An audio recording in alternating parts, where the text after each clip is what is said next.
I am Dr. Nick, the Apostle Paul's messenger in this 21st century world. What message would the Apostle Paul deliver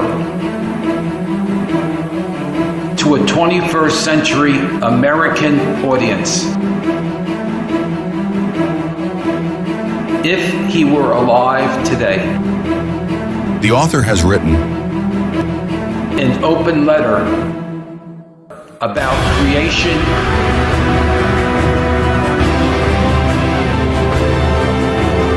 and life.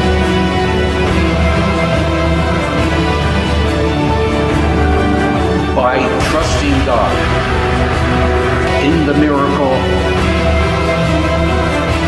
of new life.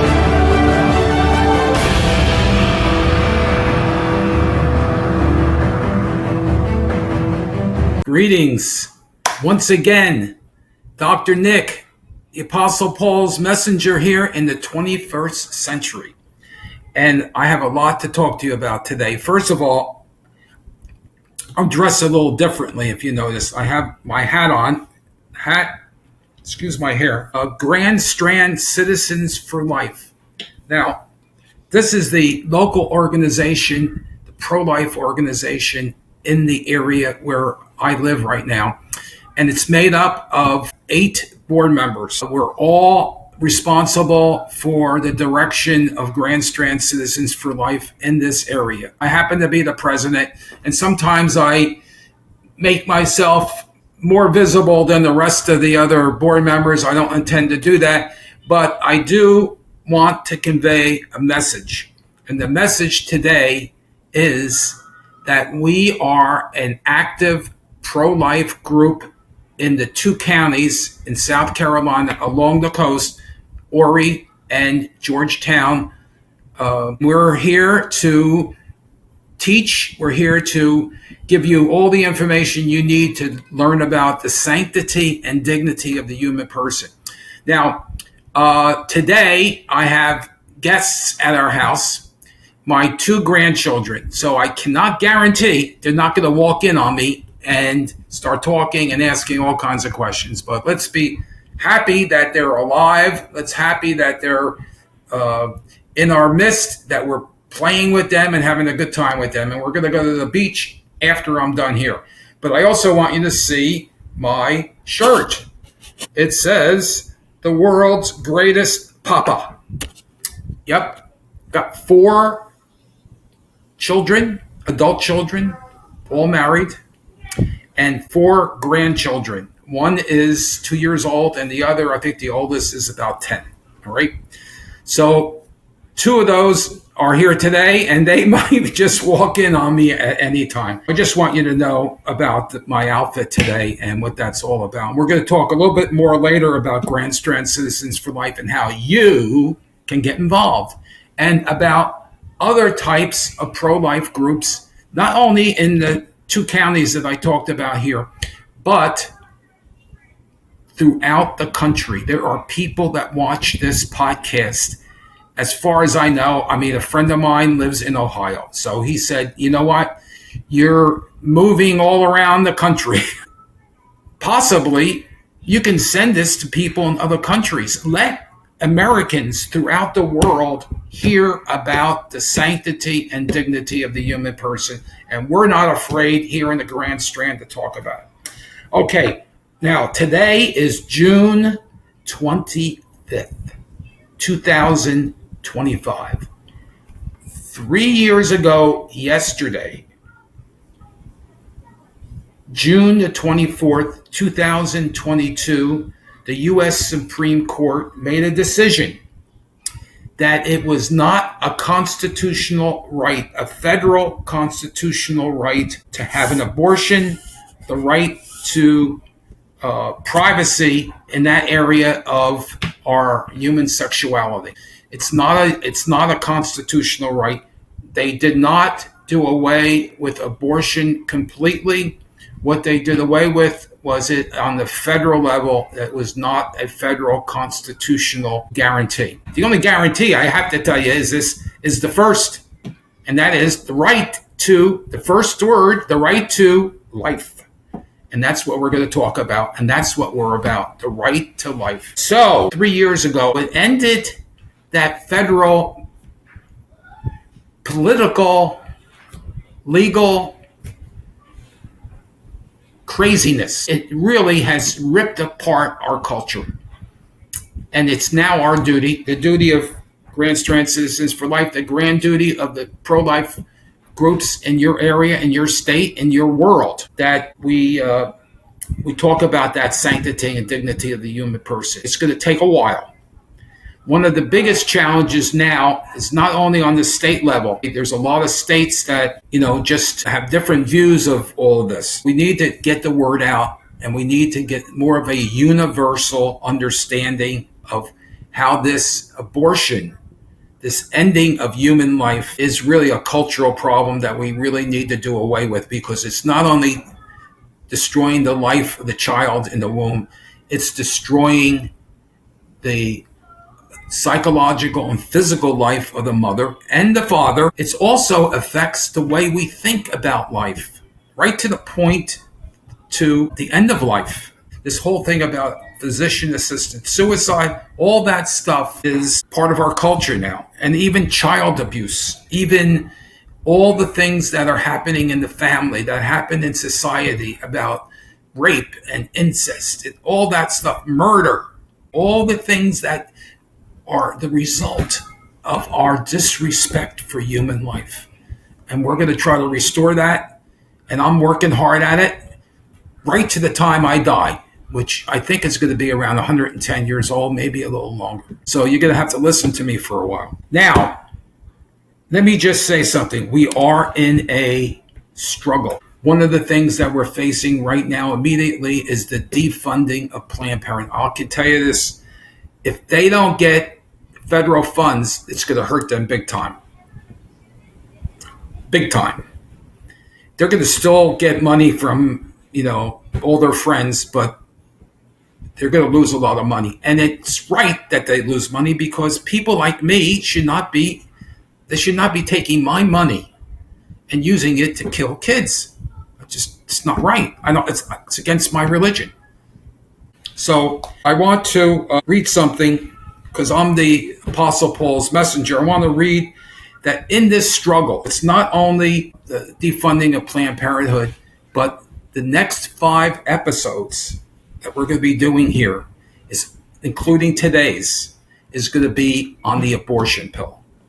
And you would be amazed how crazy the political environment is that even allowed the abortion pill to come into this country and to be marketed in this country and to be produced in this country. This is something we're going to cover. Today's topic is going to be the politics, the political history of the abortion pill. And it's important because I'm a historian as well. I love history because what it does is it teaches me how things started and how crazy that was and why the circumstances today exist that do. So it gives you a frame of reference. So we're going to talk about, it's really important. It's going to take 5 sessions to get through this whole abortion pill situation. Today, I'm going to try to speak on the issue from 1980 to the year 2000. The second episode is going to be on the 2001 to 2025. All right. The third is I'm going to explain what these drugs are and what effect they have in the abortion process and where that abortion process takes place and how people get the drugs. Okay. It's very, very interesting, but I'm going to teach you a little bit about what these drugs do and why they haven't been tested sufficiently. And they haven't. The third is going to be some of the side effects. I intend to scare you a little bit because you need to be scared when you put things in your mouth and digest them and they start affecting your reproductive system. That's not easy and that's not smart either. And the last thing is we're going to look at the legal issues that are happening right now and trying to fight the abortion pill. So it's going to take 5 sessions. And the one after that, the sixth section, is going to be planting another seed. If you remember, the last one I did was I planted a seed and I said, I'm going to plant future seeds. The seed I planted last episode, number 6, was that we can see the magnificence of God in the world that he's created, in the sun rising and setting, in the oceans of high tide and low tides, in the beauty of mountains and rivers and streams, in the beauty of flowers and how the way they smell and the way they look and the different colors. All these things show us the beauty. And most importantly is when our child comes up to us and says, Dad, and even Mom, I love you. Wow. Oh, that crushes me 100%. That's part of God's creation. He allows the child to learn how to talk, to feel, to exist. I want to say one thing. In this challenge, let's listen to what St. Paul, since I'm the St. Paul spokesman here in the 21st, not the only one though. We're all allowed to be St. Paul's spokespeople, but I'm his spokesperson in this podcast and in future speaking engagements, and I'm going to share a little bit about that as well. But this is what St. Paul says in Galatians chapter 6, verse 9. Let us not become weary in doing good. Don't get all worked up and weary and discouraged. For at the proper time, we will reap a harvest if we do not give up. So that's Galatians chapter 6, verse 9. Don't give up. Work at it. It's a struggle. It's not going to end tomorrow.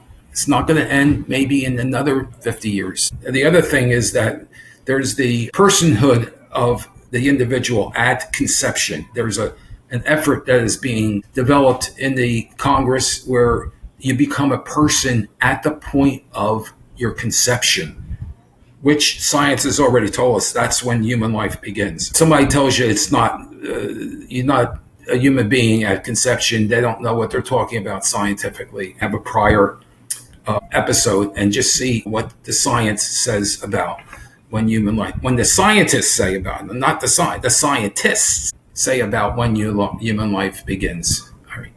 Now, today we're going to talk about the political history, and I want you to be able to see the other 4 and 5 episodes that I have planned. So when you look at this, you got to subscribe so you automatically get the next one, the next one, the next one, the next one. Please subscribe. I need subscribers. Okay. The abortion pill is, the name of it is mifepristone.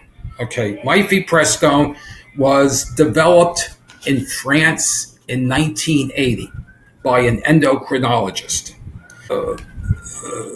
Developed by a pharmaceutical company called Roussel Ucliffe, Roussel Ucliffe. So that's RU, and that's the name of the drug, RU 486. It's the RU is the name of the pharmaceutical company. The 486 represents the formula that was used. What this does is it blocks the natural hormonal flow of progesterone from the woman's body into her uterus so that life will be sustained.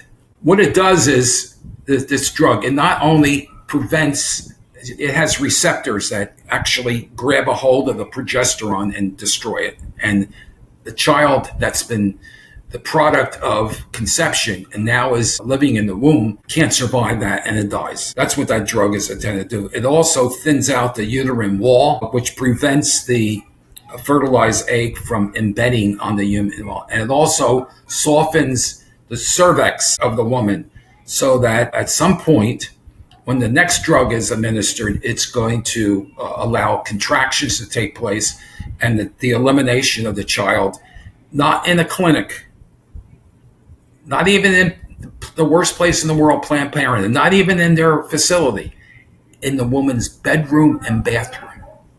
That's where the abortion pill works.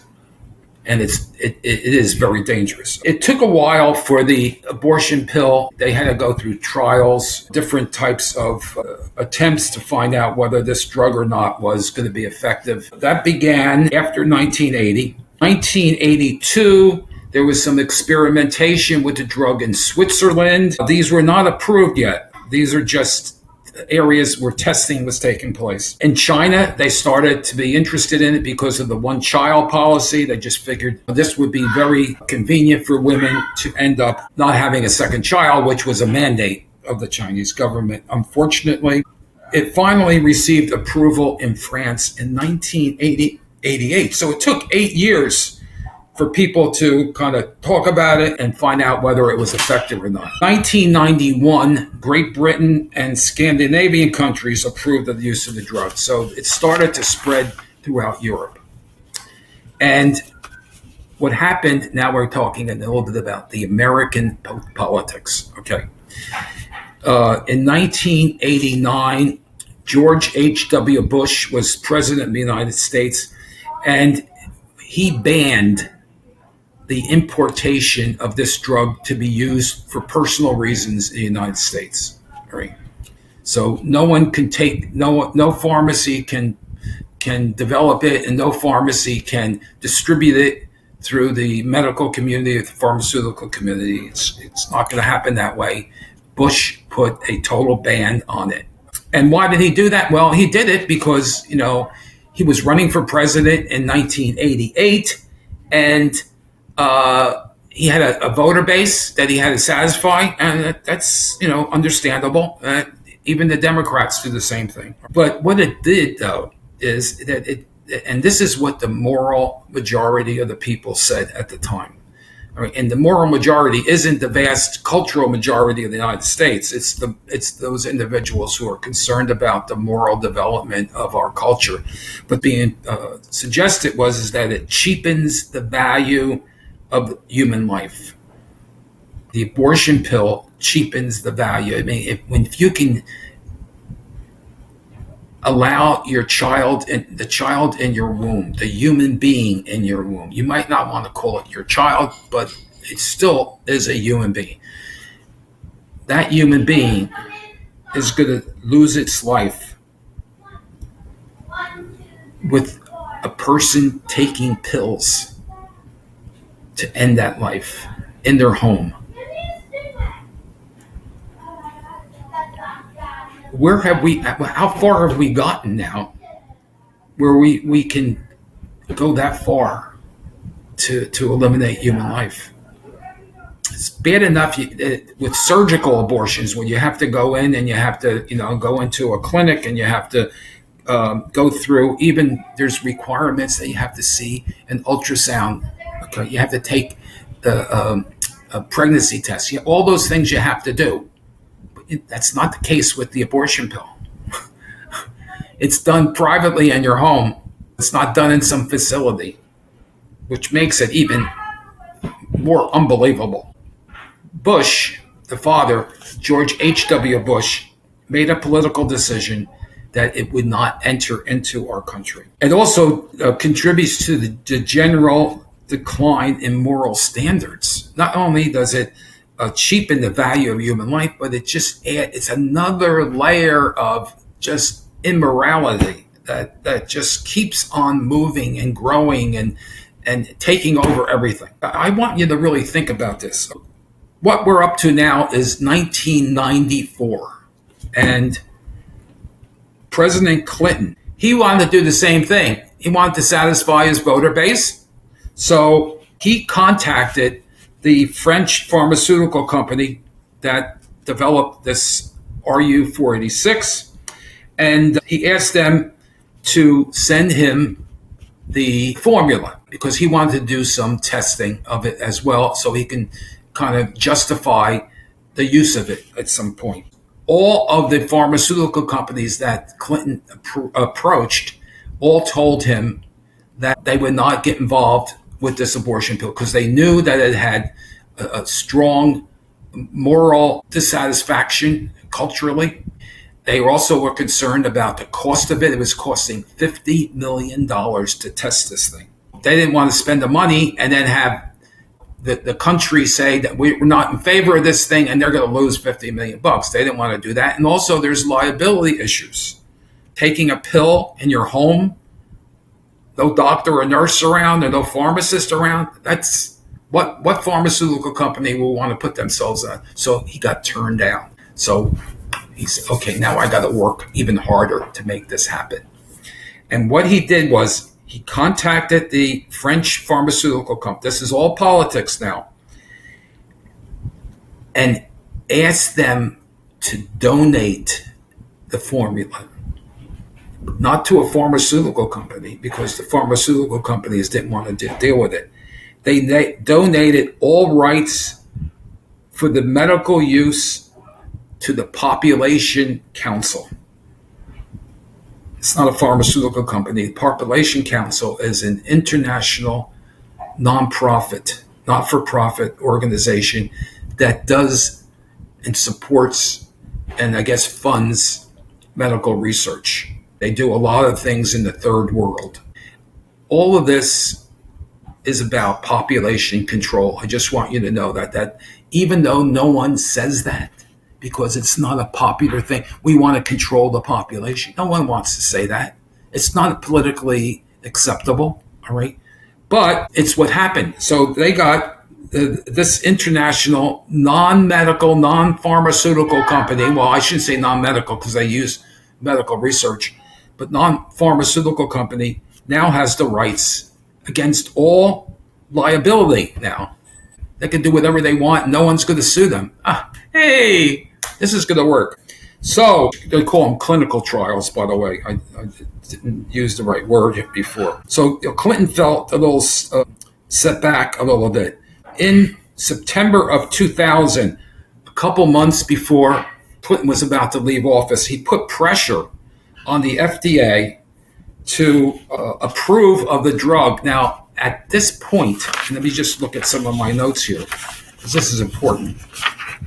The FDA approved of the drug in 2000 with only $8 million spent in the drug testing to that point. Their drug testing really began by the time he got everything together was 1996. So and then the company that was dealing with this in 96 ended up in legal issues, and nothing happened until after 1997. So what we're talking about there is Clinton had a couple years left, and he had a rush to get this thing moving. All politics now, nothing, no medical issues here, politics. Because it usually takes $100 million to do these clinical trials. They only spent $8 million. It got approved with only 8% of the trials. They fast-tracked this. Most drugs go through a lengthy testing by the FDA before prescribing the drug to the general public. The process normally takes about 6 years or more sometimes. And it was approved just in 6 months. The FDA ignored evidence that the drug caused more medical complications than surgical abortions. And some of this stuff came from the different investigations that they were doing and also from the experience in Europe. They ignored, and this is the most serious part, the long-term physical and psychological damage that impacted the use in adolescent girls. There's normally a longitudinal study. They want to see how this affects certain groups of individuals over time. And since this drug was going to destroy the progesterone, which is a natural hormone that women produce, and it was going to thin out their uterine wall, their cervix, and so forth, what kind of long-term effect is this going to have on a 16-year-old girl who gets a hold of the pill? Or an 18-year-old girl, or a college student? Are they going to be able to have kids in the future? None of those things were really given serious thought. Now we have this drug approved by the population control people. I'm going to end right now with just short statement here. Clinton got this approved. Okay? So the FDA capitulated. This is part of the lawsuits that are going on now, that they did not give sufficient testing. They capitulated to political pressure by the President of the United States to pass this drug without the proper trials. And it's on the market today. So this is devastating. And I want you to know that history. So I'm going to end with this today. I'm going to ask God's blessing on all of us. I'm going to ask you again to please get involved in your pro-life group. Get involved. If you live in South Carolina, just don't write your name and say, I'm a member of Grand Strand Citizens for Life. That doesn't do anything. I'm not impressed by that. I want you to act on it. I want you to believe in the sanctity and dignity of the human person. And once we get to that point, then we're making waves. God bless. And please subscribe. Please believe that God loves you, that you're not a mistake. You're willed by God. He cares about you so much. That's good news. God bless. So thanks for joining me today on Dr. Nick, the Apostle Paul's messenger. I hope this message touches your heart and gives you something to consider. If you enjoyed this episode, subscribe so you never miss a conversation, and click that bell. That's important. Okay?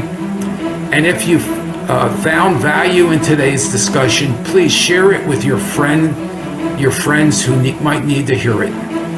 I'd love to hear your thoughts as well.